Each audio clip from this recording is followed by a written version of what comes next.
80వ దశకం వరకు కూడా పన్ను ఉంది.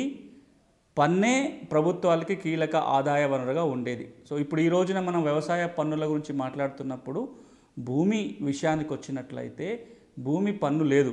పన్ను లేకపోగా తెలంగాణలో మొట్టమొదటిసారిగా రైతుకే కొంత డబ్బులు ఇచ్చే కార్యక్రమం ప్రభుత్వం మొదలుపెట్టింది.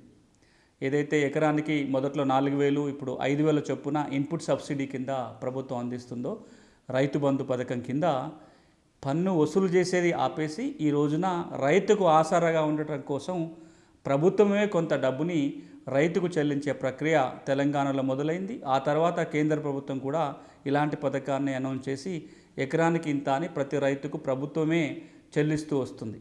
ఈ రోజున భూమి పన్నే లేదు కాబట్టి ఈ భూమి పన్ను వసూలుకు చుట్టూ అల్లుకొని ఉన్న ఏదైతే యంత్రాంగం ఉందో ఆ యంత్రాంగాన్ని కొద్దిగా మార్పు చేసే ప్రయత్నం కూడా తెలంగాణలో ప్రారంభమైంది.